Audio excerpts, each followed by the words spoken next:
Hello world, my name is Atticus and welcome to The Vacation.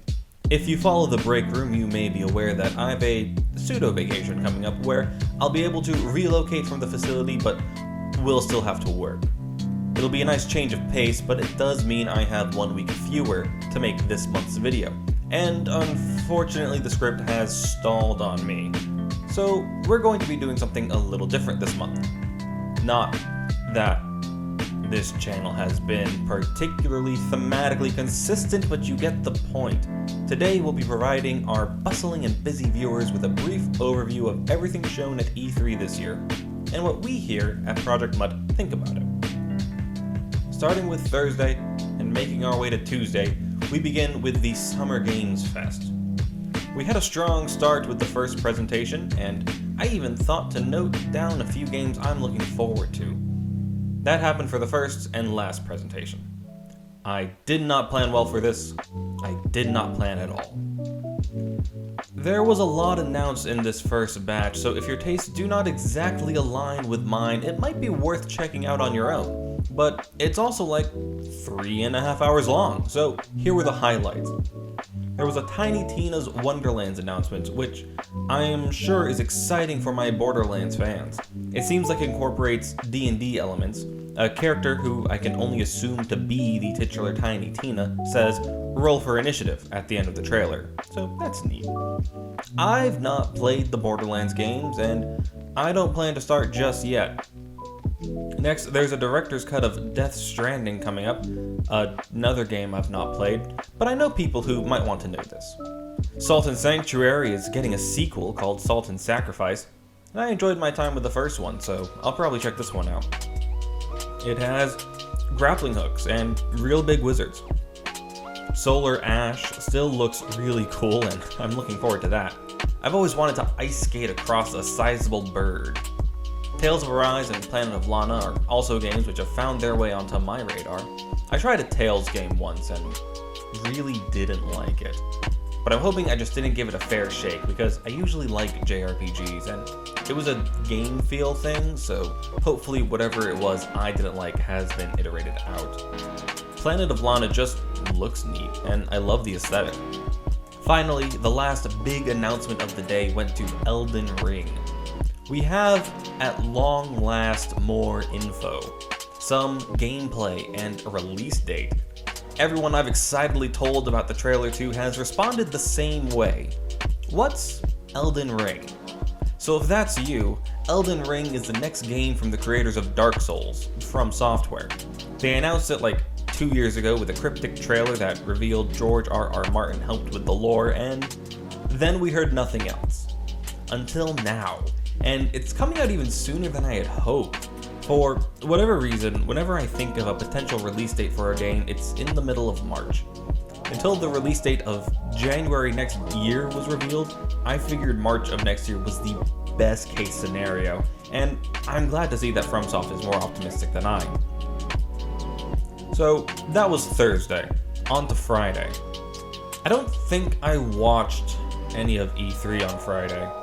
It started with Netflix announcements, but I don't really watch all that much TV, so I've got nothing there.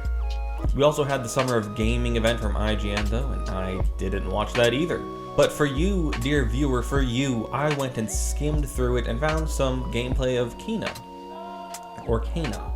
I'm not sure. A game coming out pretty soon, I imagine I'll play sooner rather than later. The event seemed more focused on giving in-depth looks at a few titles rather than throwing a bunch of announcements at the wall to see what sticks. Which is good. This is a great kind of event to have for titles that people might be a bit more on the fence about. In addition to Kena, we got to look at Sable, which I was unaware of before E3, but which looks interesting. Onwards to Saturday, I'm making record time. We had another Guerrilla Collective showcase. The previous one happened a week prior to the one I'll be talking about, outside of the scope of this video. You'll get no freebies from me.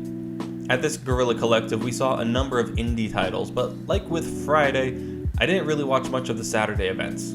My quick skim has revealed a number of interesting looking titles, such as Hunt the Night, Arietta of Spirits, and an enhanced edition of Araji and Ancient Epic. They do good work, showcasing smaller developers. After Guerrilla Collective, we had the Ubisoft presentation. I did watch this one. I don't remember being impressed. We started with a new Rainbow Six Siege type game. I have not played Siege or really any Rainbow Six games, but this one has aliens? The trailer starts real ominous with people walking and then one person glued to a wall by alien flesh or something. And then we see Tom Clancy's Rainbow Six Presents, and it's just real funny to me for reasons I can't put into words. I've not read a Tom Clancy novel, but I do own one. I think it was in the free book bin of a used bookstore I like to go to, and I grabbed it because why not? I'm pretty sure my dad had Tom Clancy novels on the shelf. Maybe they're good. And maybe they are. I still haven't read it. It's Commander-in-Chief. I just turned around to check. Let me know in the comments if it's worth a read. But while I haven't read any of Tom Clancy's novels or really played any of the games based off his work, from what I've osmosed, I don't think he dealt with aliens. I did a cursory search just to be sure, and I found a book about monsters from a game hunting people in virtual reality, which really just sounds like playing a game, but nothing about aliens. I'm not going to play this one, but I feel this burning need to talk about it, about licensing and using someone's name to sell something even when they're not at all related to the product. Between Tom Clancy and the author of The Witcher, whose name I can't confidently pronounce, but I will try, Andrzej Sapkowski, there's an essay about this somewhere. A lot of the Ubisoft presentation was devoted to this game. I kept the VOD running as I wrote this section, Google searches and bookshelf scans and all, and they're still talking about this one game. Rainbow Six Extraction, by the way. I don't think I ever said the name. Other than that, they showed some guitar learning software called Rocksmith that looks neat, but I don't really trust Ubisoft, so I'll withhold judgment for now. There's going to be more Assassin's Creed Valhalla DLC, where they finally let players use sword and shield. We also got to look at Far Cry 6, which I could have sworn had released already for some reason. There's also a Mario & Rabbids sequel coming, a game which I hear is far better than it has any right to be. And that's Ubisoft. And Saturday, basically. Gearbox later in the day talked about a bunch of Borderlands stuff, but we here at Project MUTT cannot in good faith be your source for those matters. Sunday held a lot of promise, but I went in with expectations of things I wanted to see, and that was my bad. The big names were Xbox, Bethesda, and Square Enix. The first two presented simultaneously since Xbox owns Bethesda now, if I remember correctly, and they opened their presentation with an announcement trailer for Starfield, the game that has to come out before the next Elder Scrolls can. There's not a lot that I could parse in the trailer. It takes place in space, and it's real excited about that. The release date is slated for November 11th of next year, and for those keeping track, that's 11 years after 11/11/11, the initial release date of Skyrim.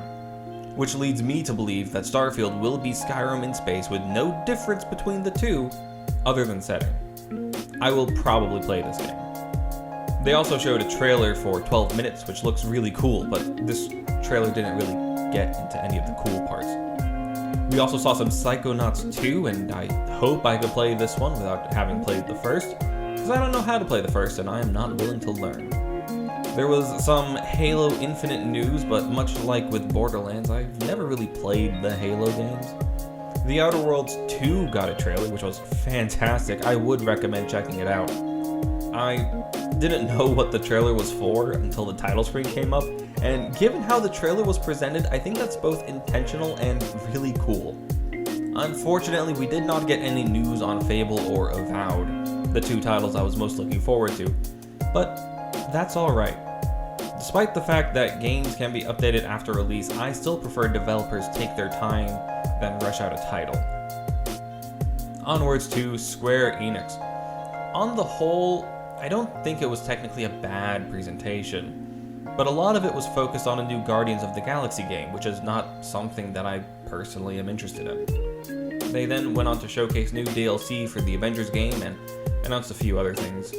The only thing that really caught my eye was the Final Fantasy announcement. I figured there'd be something at least tangentially related to Final Fantasy.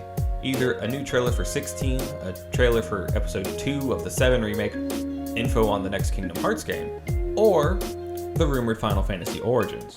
And it was the latter that they went with. I have my reservations about Origins. It's made by Team Ninja, the people behind the Neo games, a series which I don't particularly enjoy, which is odd. It seems like something I'd like. I'll compile those thoughts for a later essay though, don't you worry. We're almost through, really just the Nintendo Direct left, but it's a big one. The Nintendo presentation showed a lot of compilations which might serve as my entry into certain series such as Life is Strange, Danganronpa, Advance Wars, and Phoenix Wright. I'll also be grabbing the new WarioWare. That's right, there's a new WarioWare. What is WarioWare? I have no idea, but everyone I know that knows WarioWare seems very excited about it, so I'll definitely check it out. Similarly, I'll probably grab Metroid Dread. It looks interesting, and I don't get the impression that I need to be particularly well versed in the other titles. If that's wrong, please let me know. Nintendo also showed a lot of things that had been announced earlier in E3, I guess just announcing that those titles would be on the Switch, but I found it endlessly amusing. We saw more Guardians of the Galaxy, for instance. The Nintendo Direct wrapped up with some Zelda news, including a new Game & Watch system, which I know I'll end up getting if the price is tolerable. I don't like that fact, but I have confronted it. It has Zelda 2, one of the best Zelda titles of all time, after all. But more importantly, they shared more news on the Breath of the Wild sequel, a very exciting trailer and a dream to have it released sometime next year. No name for the thing, despite sitting on a very good title screen for it. Apparently the title will be something spoilery, so it's probably called The Adventures of Link: Journey to the Center of the Earth. More realistic is something that ties into Skyward Sword. Fall of Skyloft, but less literal. And that's everything you missed at E3 that we here at Project MUTT thought would be pertinent to share. I think it was a good E3, all things considered, and I'm legitimately excited for many titles coming out in the near to not so near future, and I hope you are too. Well, I've been Atticus, and thank you for participating.